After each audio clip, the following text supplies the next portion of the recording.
Once a jitterbug, always a jitterbug. But here's trucking that isn't a dance. It's a new kind of fencing. Out in California, they're trying it out in several inches of water. But down in Florida, they prefer the sand. Tootsies get a real workout in this kind of fencing, and it certainly does things to that avoirdupois. Ah, what a pretty miss. Right past the shoulder. This is a sport that demands a good eye, nimble feet, and speedy flips of a strong wrist. Here's a carload of prospective students. Come on, girls, let the Florida State Women's Champ show you how to become a good duelist in one easy lesson. Maybe. It's a lot of fun, and besides, it's a swell way to keep your figure slim. That ought to get 'em. There's really nothing to it. Just parry, thrust, riposte, and counter-riposte. And if that doesn't work, use a time thrust and the redoublement. If that doesn't work, just duck and pray. She cuts a pretty figure all right, but not with a blade. There are kibitzers in every crowd, and there are ways to fix them. Come on, you gals, give Susie the works. This isn't fencing, but it's fun. This young lady is all wet, or will be in just a minute. I'm Zwei dry. That's not ducking, that's dunking. Careful of Susie's new finger wave. And this started out to be a simple lesson on how to reduce. So long, Susie. Got your roller skates? This is one fencing lesson where somebody really got stuck.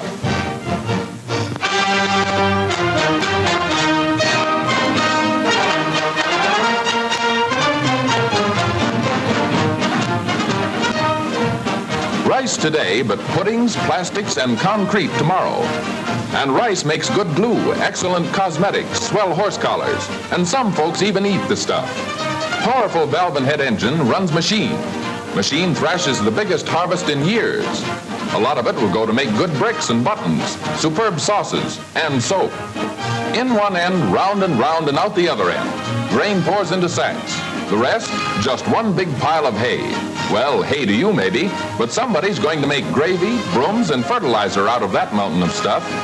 Man makes automobile. Man saws off parts of automobile, pushes both ends together. Presto, man has mighty good doodlebug tractor. Rice needs a lot of water. Arkansas has little rainfall. The same engine that helps to thrash rice helps to grow rice. Water is pumped from rivers, from canals, from deep wells at the rate of 96,000 gallons an hour. A centuries-old oriental underwater grain raised in the hot state of Arkansas, all with the year-round help of the modern automobile engine.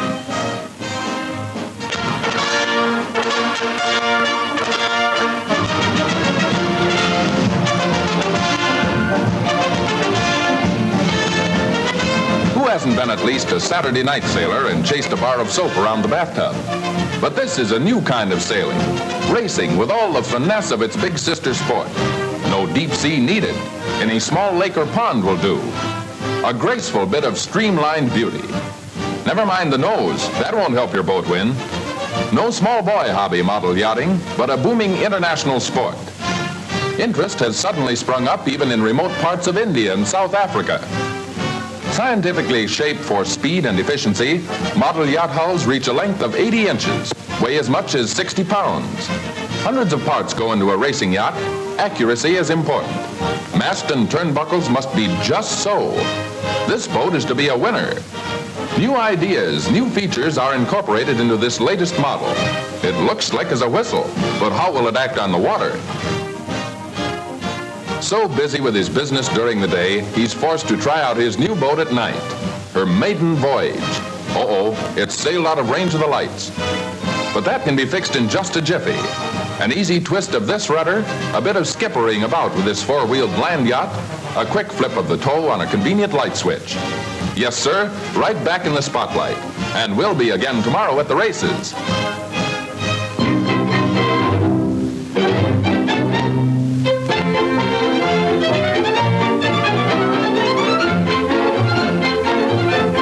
Peanuts, popcorn, chewing gum, and Cracker Jack, a prize in each and every pack. Hey, Skinny, circus is in town and the balloon's loose.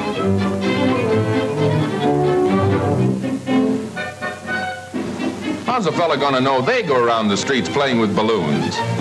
Looks like everybody is going to have some fun. One of the busiest corners in Miami Beach. 40,000 cars go whizzing by this intersection every 12 hours. What a place to pick for sailing a balloon. And there it goes with a small movie camera tagging along behind. Taking pictures usually isn't anything to get up in the air about. But tomorrow is school day for this officer. That makes a difference. High above the busy street intersection, this camera never fails to bring back all the lessons that are needed for dear old alma mater. A pull on the string starts the camera. Another jerk on the string stops it. The school bell rings for these traffic officers. It's an odd school with a new kind of geography lesson, but it's all part of a program to improve traffic conditions. Here's what the officers see on the screen at this novel safety school. Police and traffic engineers are able to study actual driving conditions at busy corners.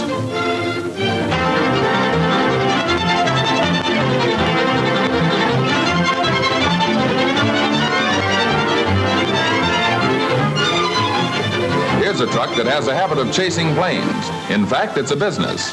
All aboard Fort Cozumel, Tapachula, Guatemala, Tegucigalpa, Antofagasta. Oh, come on and get in. With a clipper ship in between, it's just 2 steps from the United States to any country south of the border. This truck sure is traveling, and so are its occupants, if it gets there in time.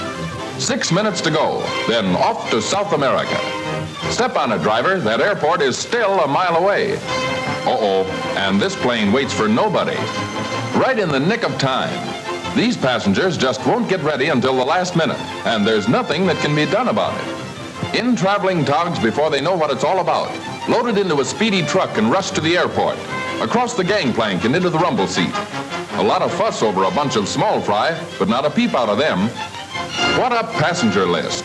Over 800 this trip. Takeoff time for the Caribbean West Coast Flyer. Motors roar and the clipper ship express trains down the choppy water of the bay. A sweep up into the air and its nose points south, flying down to Rio at a lot of miles per hour. Next plane leaves in 45 minutes, so back again for another load. Thousands pass through this unusual air terminal daily. Jeepers, cheapers! Over 10,000 of these animated powder puffs are rushed to Central and South American markets every week. All because the American chicken is a better egg producer, is better tasting. Come on out, fella, and have a look around. Try grunting, that helps sometimes. Stand up, you sissy. Right after hatching, one of these little fuzzers weighs only half as much as an egg, so rides for half fare. He doesn't begin to get hungry until he's 72 hours old, so he's as snug as the bug in the rug was during the entire trip in specially designed flying Pullmans, and arrives long before he has a chance to work up his first appetite. American chicks bring home South American checks. This is one time when a dozen chickens are cheaper than a dozen eggs. Happy landings, you birds.